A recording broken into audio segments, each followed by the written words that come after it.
Okay, so today we will continue with chapter 1.2, OS functions and components. Okay, so here we are going to talk about this chapter. We are going to understand about the OS functions and the components which are embedded inside operating system. So it's hoped that by the end of this chapter, you will be able to grasp, you will be able to understand the basic components and functions of an operating system.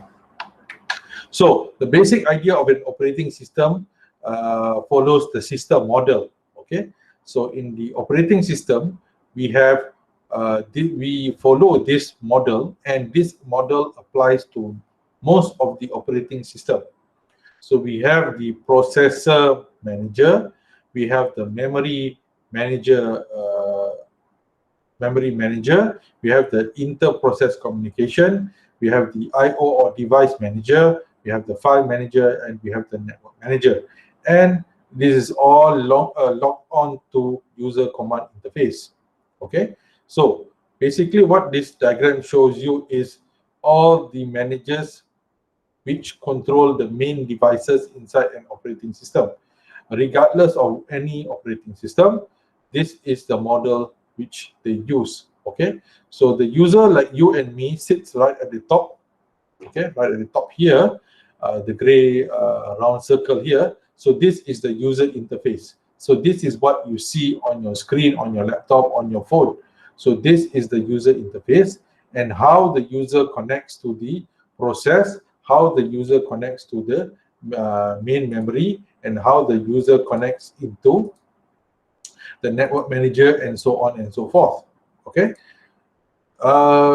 and then each of these managers talk to themselves or pass data among themselves using something which is called the Interprocess Communication Manager. Okay, so the process manager talks to the memory manager using something which is called the Interprocess Communication Manager, or in short form is IPC. Okay, so the IPC will pass data from the processor to the memory, and from the memory to the network, or from the network to the file manager, or from the file manager to the device driver, or even from the user command interface to the device manager. Okay, so in a basic example, how does this diagram work? Okay, so for example, let's say you are using the PC at the moment. So you are downloading something. Okay, you are downloading your notes. Okay, so the user command interface is going to talk to the network manager, because you are communicating to the network and you are downloading some information from the network. Okay, so you're downloading your notes. So again, the IPC will communicate to the network manager and hope that the network manager is able to bring in the data from outside inside your PC. And this information will now be transferred into the file manager, where to store it. So the network manager will send a signal or send an instruction, or what we say is send an IPC command to the network manager, to the file manager, so that it can be stored in a certain location inside your file manager. Okay, so what do we say as the secondary storage? So what does it mean by secondary storage? So you always have to remember, in operating system, the main memory or the main storage is always the RAM. Okay, main memory, when we say main memory or the primary memory or the primary storage, we always refer it to the RAM. Okay, so the file manager, or we refer it to the secondary storage, or sometimes we just refer it to your hard disk. So your hard disk, your thumb drive, these are all considered as your secondary storage. Okay, always remember the primary storage or primary memory in an operating system, in a PC, is always the main memory, or what we say as the RAM. Okay, so that is always there. So between these managers, they talk to each other using something called IPC, Interprocess Communication Manager. Some students refer to, or some books refer to these managers as drivers. So these drivers will actually control the device. So if you have a network card, so you have a network driver. So if you have a graphic card, you have a graphic driver, and so on and so forth. Okay, so each of these managers will control each device in the operating system. Okay, so why do we need to understand what is a process manager? So if you look back here, process manager is this, what color is this? This purple one over here.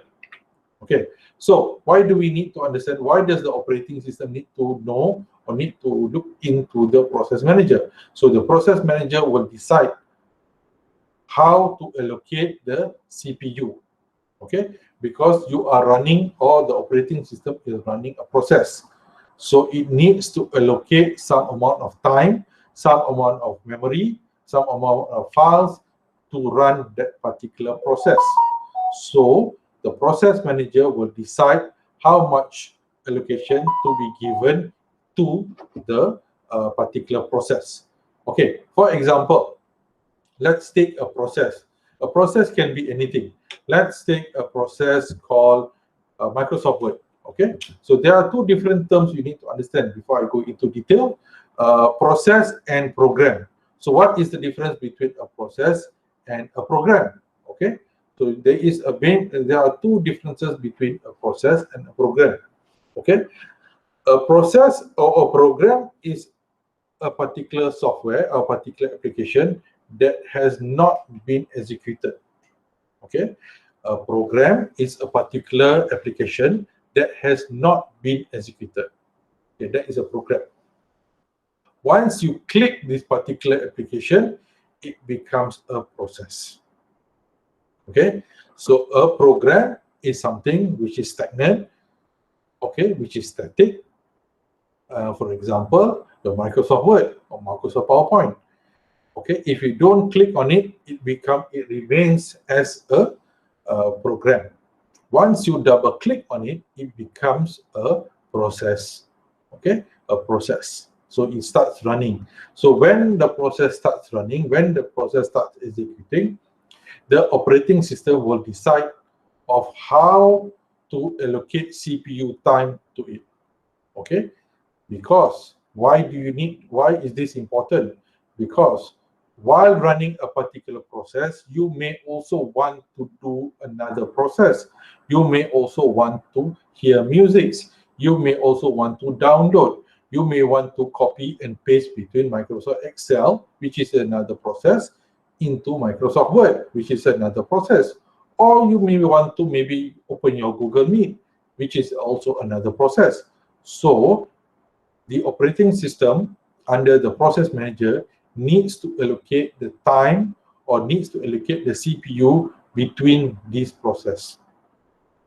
And if you open Microsoft Word, the processor manager also needs to allocate which folder are you accessing, which file are you accessing, which location, where is it? Is it in the cloud? Is it in your thumb drive? Is it in your hard disk? So it needs to know what are you accessing.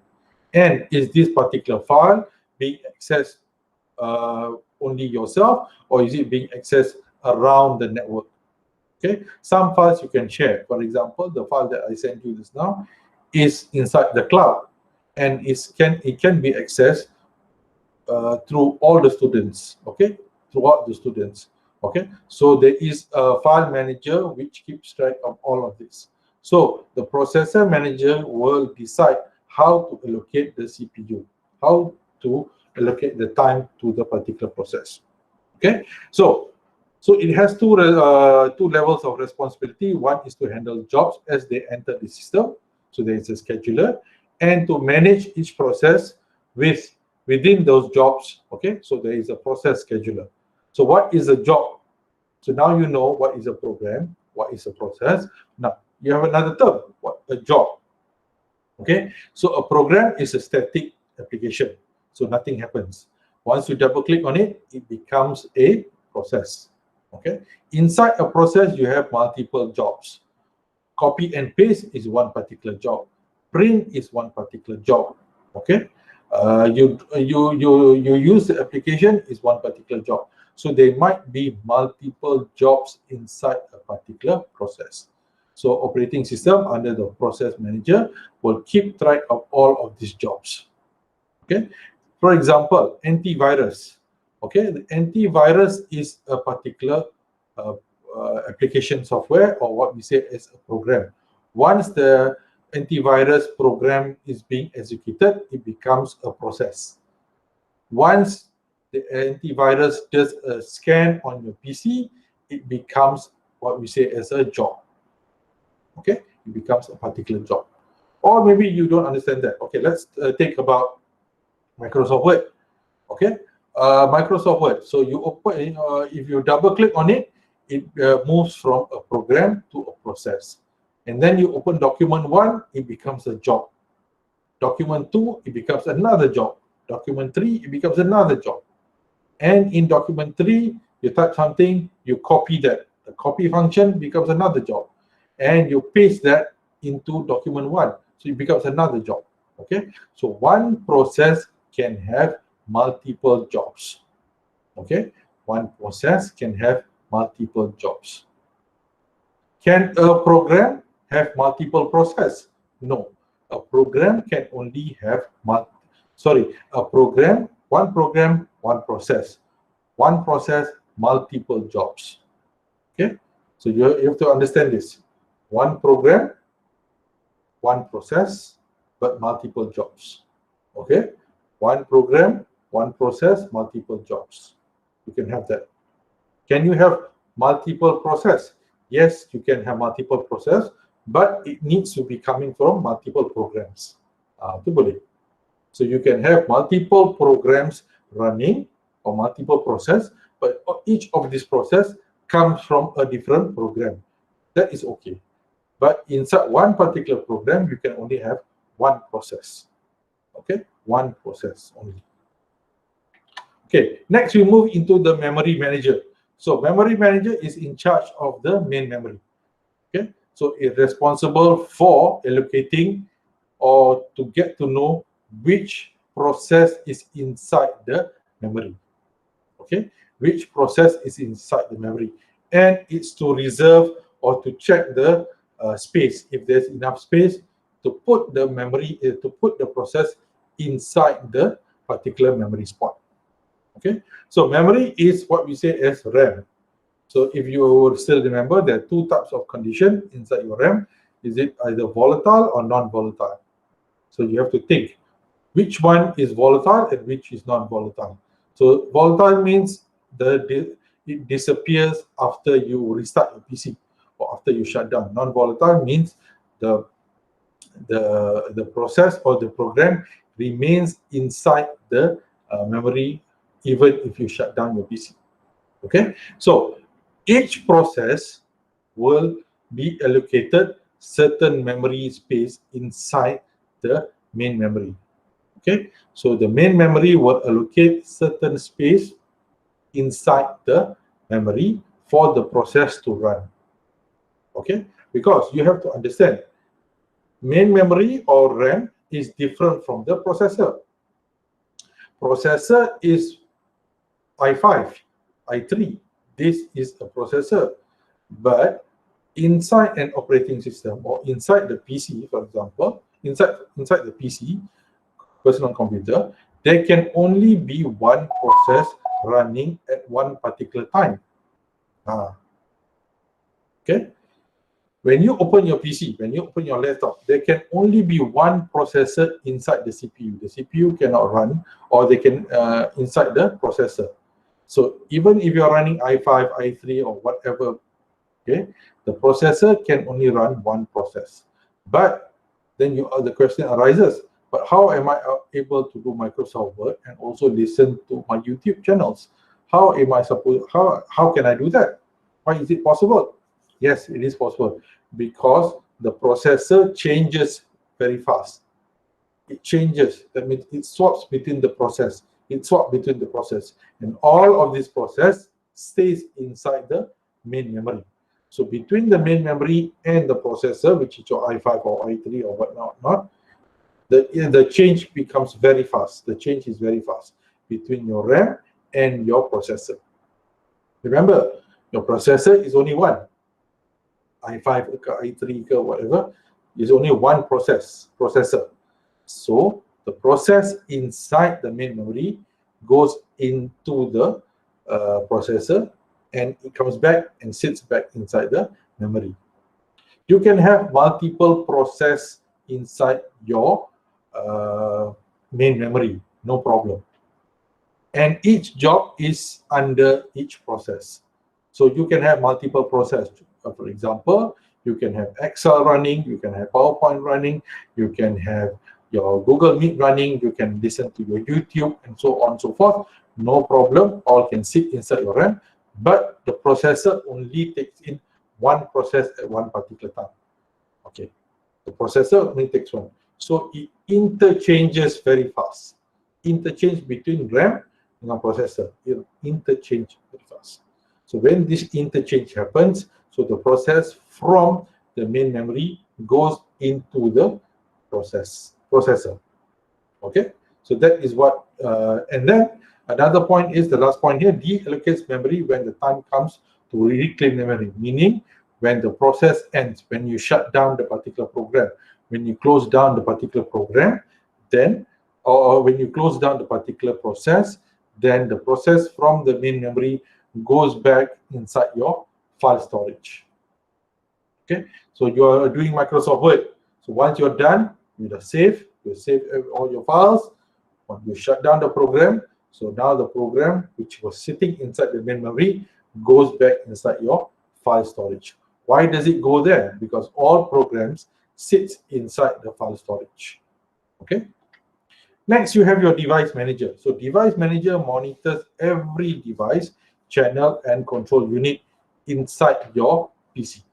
Okay, so the operating system under the device manager controls all devices. So what are these devices? It can be any device. Your thumb drive is a device, your mouse is a device, your keyboard is a device, your webcam is a device. Anything and everything which is connected to your PC is under device manager. So operating system under device managers will monitor every device, every channel, and every control unit under each device in making sure that the device is actually working, and to allocate which device to which process. Okay, some process needs a webcam, some process needs to use the printer, some process needs to use maybe the sound. Okay, so the device manager will allocate each device to which particular process needs it. For example, let's say you are running on this particular webcam. Okay, so this particular webcam is associated with this Google Meet. Google Meet is a process. So this webcam is a device. So this device is tied to this process.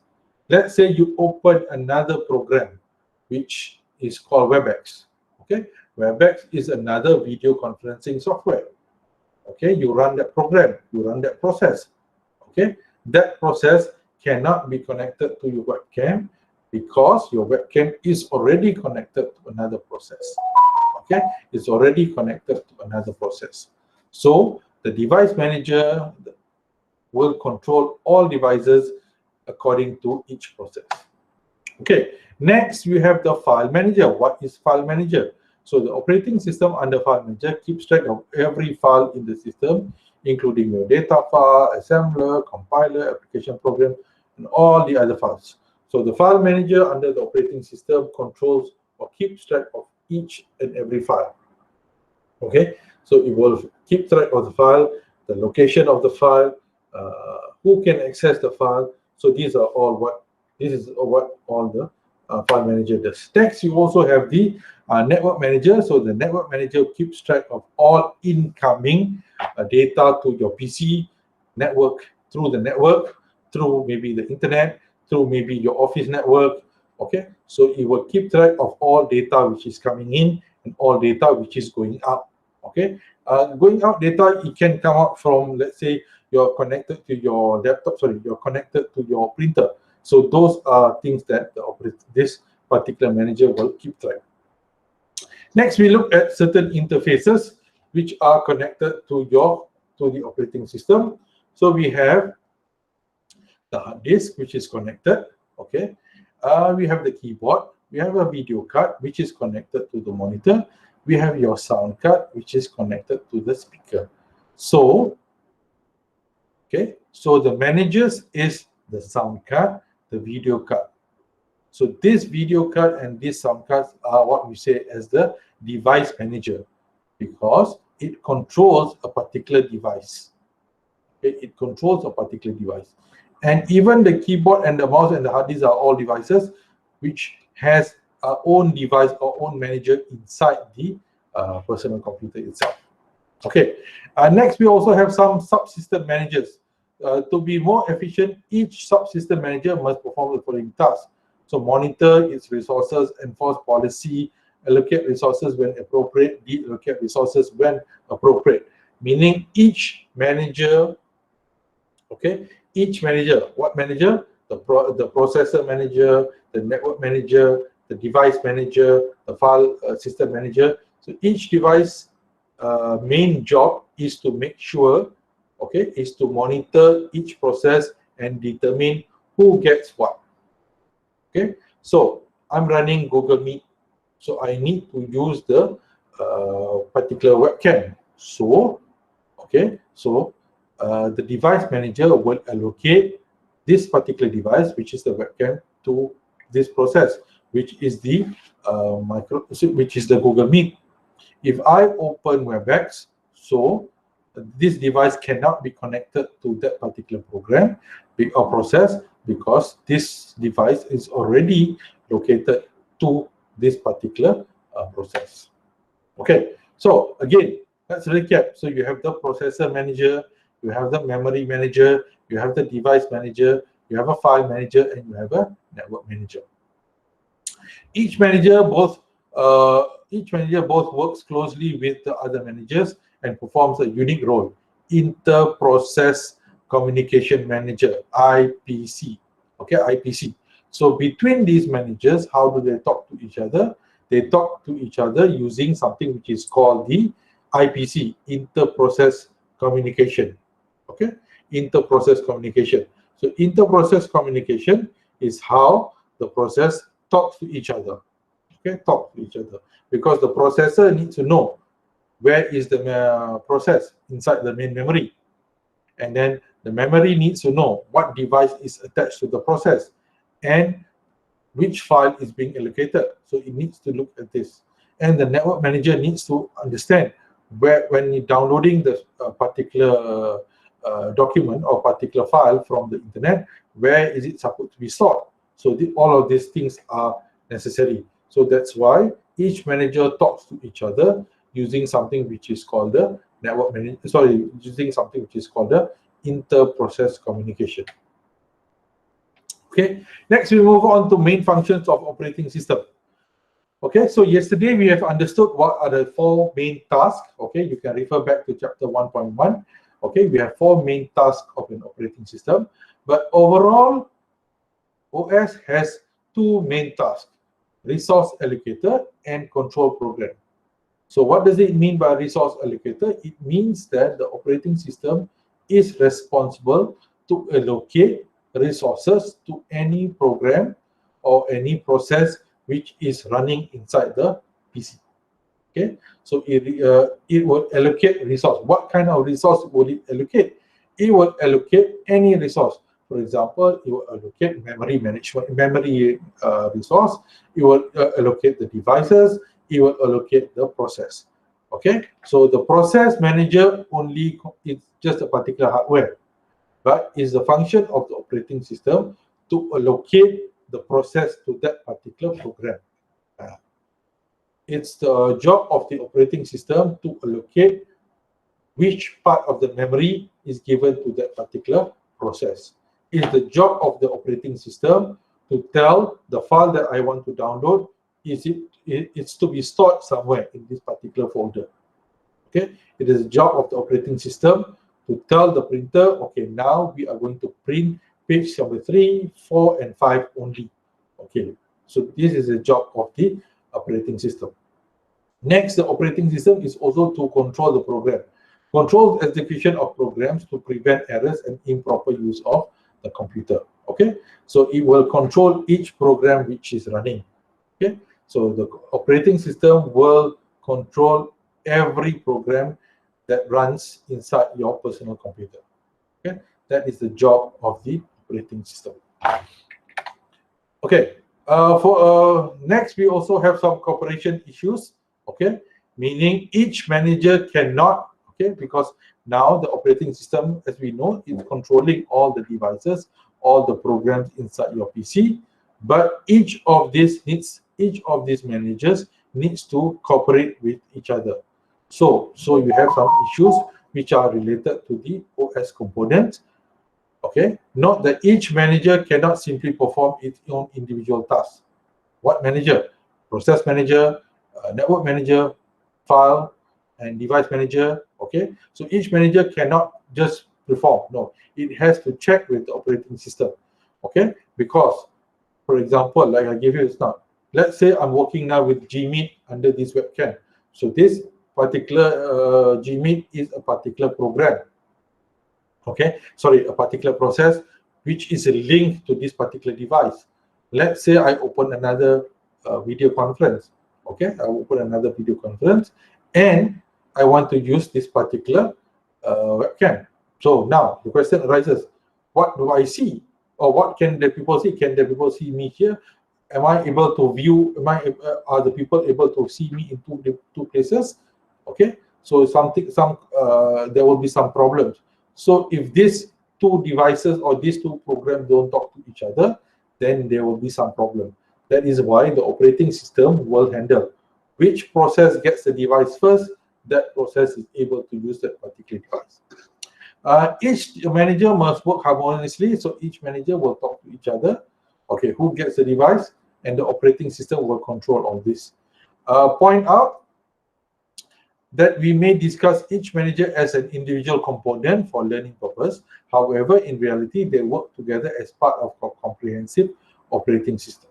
Okay, so although we have explained to you in the previous slide, I will explain to you each manager separately, but in reality, in how the operating system works, all of these managers will work together and will talk to each other using something which is called the IPC.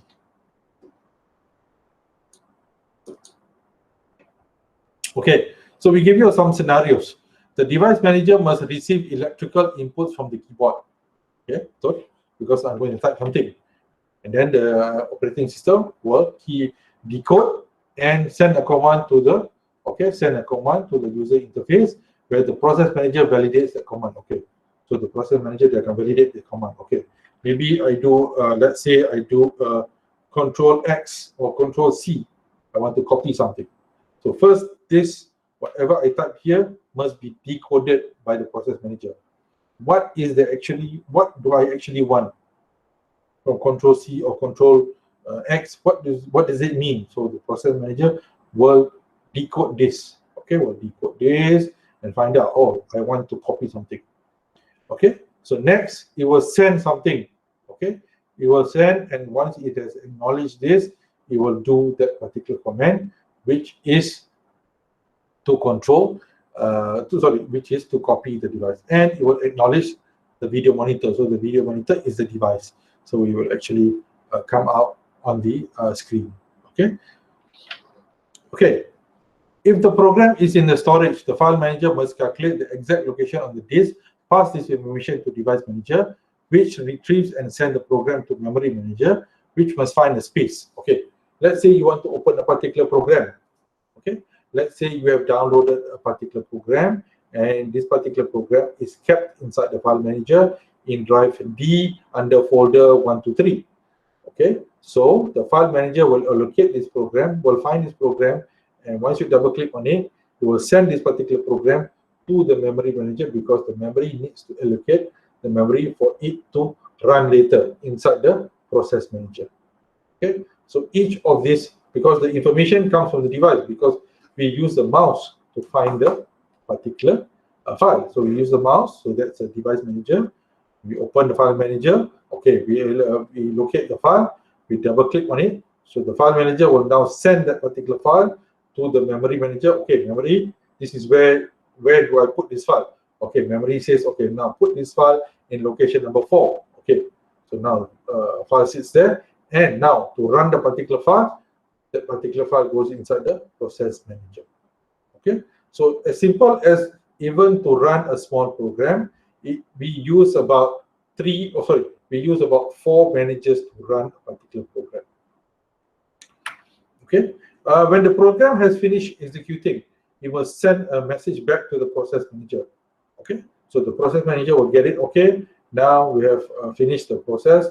So now it will go back. It will go back to the memory and say, okay, memory deallocate. So memory deallocates, and the particular file will go back to the file manager, and the message will come out in the device manager monitor. Okay, this is how it goes. Okay, next we look at what is kernel. So we have understood what is an operating system yesterday, and we have also understood, if we look at this this diagram, this slide, we have also understood what is OS all about. Is a resource allocator and it controls program. But if you go on, you will understand you need to understand what is a kernel. Okay, what is a kernel? Okay, so the kernel is actually the brain of the operating system. Okay, the operating system is merely just a process or merely just a program by itself. Okay, so what actually controls, because we know each program is controlled by the operating system. Okay, each program is controlled by the operating system. But who controls the operating system? It's like our brain, our body. Let's say the brain is the operating system. Okay, so the brain is the operating system. So the brain controls the hand movement, the leg movement, the thinking, and everything. Okay, so the brain. But the question arises: who controls the brain? Okay, who tells the brain what to do? So then we have your own. Okay, who controls the brain? So in operating system, who controls the operating system is something which is called the kernel. So a kernel is a program having control over everything that occurs in the system. It's the central part of the operating system. Okay, so it acts as an interface between the user and the hardware. Okay, so the kernel sits inside an operating system. Okay, so I repeat, the kernel sits inside the operating system. Does that mean every operating system? Yes, it means all the operating system. Okay, in any operating system, there's always a kernel. Can you upgrade the kernel? No, you can't upgrade the kernel. Can you upgrade our operating system? Yes, you can upgrade the operating system, but you cannot just buy off the shelf a kernel. A kernel is the brain of the operating system. So the kernel will talk to the operating system, which talks to the application. Okay, so if you look at this diagram over here and this diagram over here, so this particular thing here is the operating system, and inside it is the kernel. So this one here, the blue one here, is the kernel, which actually is inside an operating system. Are you with me? Are you all okay over there? You're all very quiet. Do you have any questions so far? No, sir. No, sir. No, sir. All right. If you have any questions, please ask me anytime. No problem. Okay. So microkernel architecture. So you need to understand what is the microkernel architecture. The kernel itself is the central component of most operating systems. It is a bridge between application and the actual data processing done at hardware level. Okay. So again, what is kernel? The kernel is actually the central component of the operating system. So this is the important part. This is the important part. Kernel is the central component of an operating system. So what does that mean? It means if the operating system itself controls each program, who controls the operating system? So who controls the operating system is what we say as a kernel. So that is the central component of any operating system. Its responsibilities include managing system resources, communication between hardware and components. Okay, so that is the responsibility of the microkernel. Okay, so why is it called microkernel? Because it's so small, That's why it's called micro. It's inside a particular operating system. Okay, point number 2. Okay, in theory, the microkernel design allows for easier management of the code due to its division into the user space services. It means that, okay, that means in order for you to use the operating system, the kernel will be handling everything for you, because a normal user like you and me cannot simply use the operating system, because the operating system is a very complex situation. Okay, but in order for you to use the system, the kernel will help to design everything. Okay, in order for you to move your hand, the brain will give the signal. The brain will give the signal. But who actually controls the brain? Okay, we know if we move our hands, it's because we are sending, the brain is sending some information here to move our hands. But to begin with, how does the brain actually think? Okay, inside the brain, there is something which is called the kernel. So again, how does the operating system think? Okay, because it's a piece of software only, but there must be something which is running inside the operating system that allows it to receive commands. So sama juga in the brain, there must be something inside the brain which allows the brain to receive a command. Okay, let's say we want to move our hand from left to right. Okay, from left to right.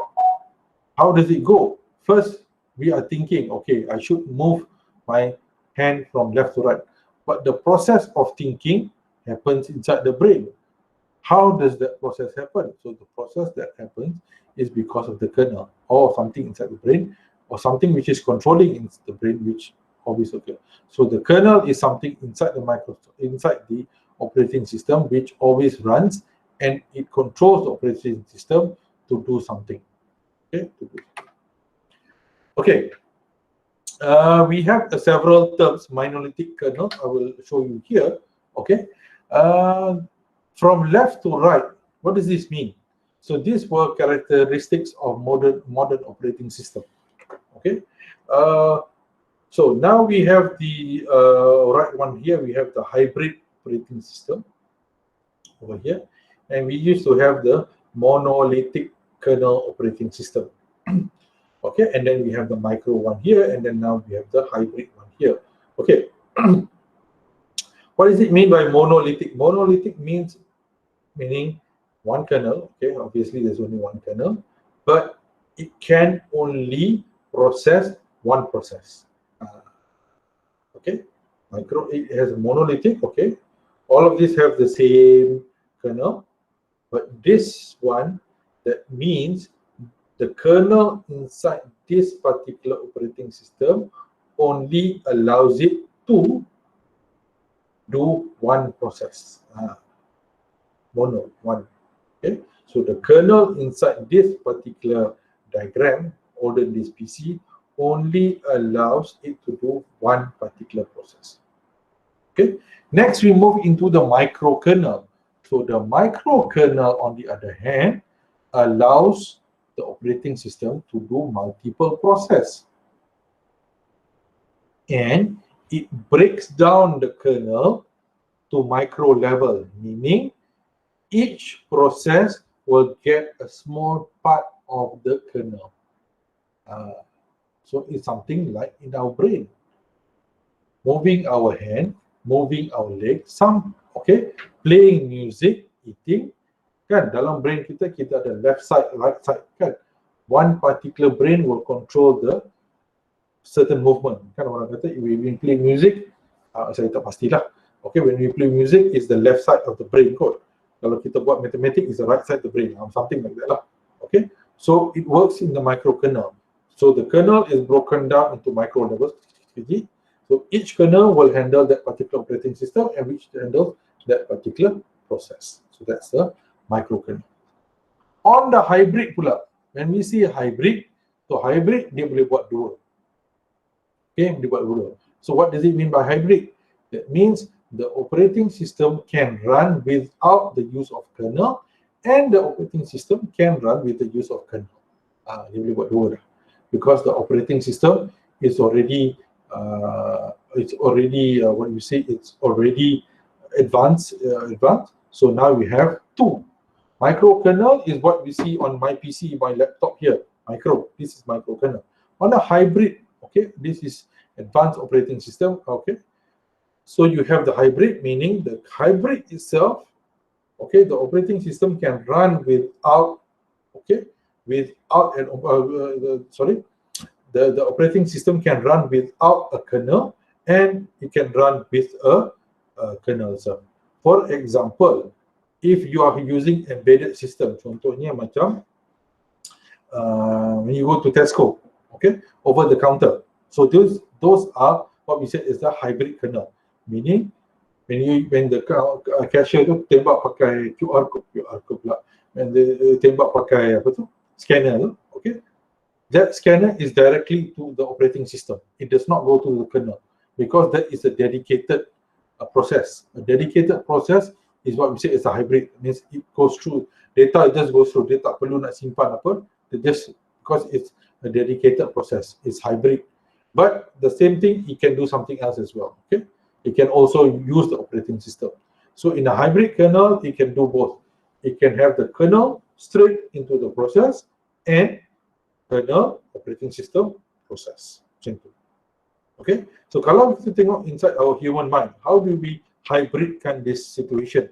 A hybrid situation is whereby, let's say you're sitting down, you move your hands, unintentionally you're moving your hands, or unintentionally things are happening. That is called a hybrid situation, because this is done automatically. Okay, this is done. There's nothing controlling your hand. This is done automatically. If you're a microkernel, that means you can do two things at one time. You can play music, okay, and maybe sing at one time, okay? Because some musicians cannot sing and play music at the same time. Ada orang boleh main gitar, tapi tak boleh nyanyi semasa main gitar. Ada orang boleh menyanyi, tapi tak boleh main gitar. Okay, they can do only one. It's not an easy thing to play the guitar and to sing at one point in time. Okay, so microkernel works in such that each process has a own kernel itself. Tapi kernel tu memang satu lah, but it's break down the kernel. Okay, so monolithic, one kernel, micro is same kernel, tapi it's broken down to several processes according to process. Hybrid, okay, hybrid kernel macam saya explain tadi. Okay, next we are also looking at multi-threading. Okay, multi-threading is a widespread programming execution model that allows multiple threads to exist within the single process. These threads share the same process resources but are able to execute independently. The threaded programming model provides developers with a useful application. However, perhaps the most interesting application of the technology is when a single process enables parallel execution on a multiple processor. Okay, what does multi-threading mean? Ini biasa you tengok. Kalau you buka Facebook, comment, kan orang tulis comment kan. Each comment, under the comment, it's a thread. What does that mean? I mean, let's say, kita ambil Nilofa lah. Okay, so person number one comments on this picture, and then person number two comes in, but he replies to that particular comment. So person number two is under the thread, under the first thread, okay? And then person number three, dia buka comment baru. And person number four replies to, when you reply to a particular comment, so you are replying to the thread. Okay, so you can have multiple threads, but all of this thread comes from a single Nilofa picture, which is a single process. Okay, so that is multi-threading. Okay, so in the operating system, how do we look at it? Meaning, if you open the Microsoft Word, there is one process. If you open document one, it's thread number one. If you open Microsoft Word, it's single process. If you open document one, it's job number one. If you do a copy paste, if you do a print, and so on and so forth, that is a thread. Okay, because you can open multiple jobs in Microsoft. Let's say you're using PowerPoint, you can open different PowerPoints, different jobs, but each job can do multiple threads.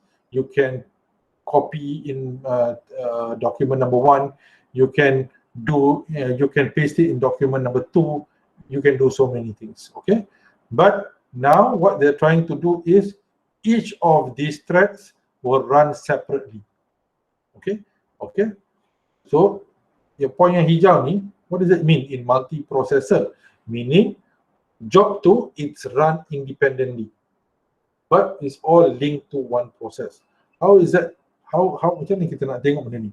It's like this lah. If you go to the bank, all of the machines, let's say the tellers are using, is what we say is job. Okay, it's job. Okay, job. But all are connected to one server. One server. So kalau server tu shut down, maka PC-PC kat depan tu semua shut down. Okay, all of them are running parallel and all of them are having multiple processor. Okay, and all of them are in the single thread. Okay, multiple thread. Sebabnya mereka each job, teller number 1 buat kerja lain, teller number 2, teller number 1 masukkan duit, teller number 2 keluarkan duit, teller number 3 kan kira duit. So these are multiple threads. Okay, so multi-threading means from a single process you break down into several threads. Each thread is a sub-process by itself. Okay, so this is what we say is multi-threading in a simple term. A thread is like electricity passing through the wire. A single wire or multi-wire can be powered to the devices to run. So each of this is a different sub-process, but each of this runs on the same thing. Meaning kalau kita potong wire ni yang di sini, okay, if we cut this wire, then all of this process will not open. Okay. So ini gambaran sedikit lah. One process you have thread semua lah. Okay, one process you have threading semua. Okay. Next, we need to understand symmetrical multiprocessing. Okay. So when we look at the word multiprocessing, it means more than one. So inilah diagram dia. As you can see, the operating system or the PC can work in several CPUs. How do you look at this? Maksud dia, kita ada computer number 1, computer number 2, computer number 3, computer number 4, one monitor and one RAM. Bayangkan macam tu lah. So if you look at it on this side, this is CPU number 1, 2, and 3, one hard disk, and one memory storage. So this is symmetrical. Okay, symmetrical meaning, okay, two almost similar process are similar, sama je. Okay, i5, i5, i5, i3, i3, i3. Okay, tetapi mereka semua kongsi same hardware kat sini. Okay, all processors can perform the same function sebab dia punya spec tu sama. So all of these processors can do the same thing. Okay, so next you can read on this. This is the object-oriented programming. Okay, this is very simple. This is almost the same as what I explained to you about the kernel. Okay, so you have the kernel system running and you have the multi-kernel which you can read on the previous slide. Okay, so that is all for today. All right, so do you have any questions for me? Okay, so what we have covered so far today is we have covered what is an operating system. So we have understood that. We have understood there are certain process which is under the operating system. We have the process manager, we have the network manager, we have the device manager, and so on and so forth. Okay, we have understood what is an IPC, we have understood what is multi-thread, and what is a process, what is a job. Okay, always remember, a process has multiple jobs. One program has one process, and a process has multiple jobs. Okay, and we have also understood what is a kernel. So kernel is actually in a layman's term, a kernel means the actual brain inside the operating system. Okay, and then we have monolithic kernel, and then we have microkernel and the hybrid kernel. So a monolithic kernel means you only have one kernel, and the operating system can only work on one process. However, in the multi-kernel, okay, you have again the same kernel, but the kernel is able to work on multiple processes. And you also have the hybrid, which is a combination. That means some process does not use the kernel, and some process uses the kernel. Okay, so that's it for today. You have any questions to ask me? Any questions? Are you all okay? Okay. Imran, Dokman okay? Dah potong rambut belum? Okay. So, okay. Akmal okay? Siti Hajar, Sofian, Nakyudin, Izzat, Imran okay? Okay. All good, sir. All good, Okay, tak apa. I know mungkin sorry, some of you are tengah-tengah blur. Anis, Najiha okay? Aiman, Izzah okay? Siti Hajar, Akmal. Okay, sir. Anis, awal kat mana tu? Dia kat luar. Kat luar. Kat mana tu? Kat Speakmart ke? Tak, tu main mak. Baguslah awak jalan-jalan sampai dia buat kelas. Baguslah. Okay. Alright. Thank you so much for your time today. InsyaAllah, I will see you next week. Don't forget to do what I've asked you to do. Sign your attendance, do your entrance survey semua, ya. Alright. Thank you very much. InsyaAllah, I will see you in the next class. If you have any questions, please WhatsApp me or please contact me. Alright. Thank you so much. Assalamualaikum warahmatullahi wabarakatuh.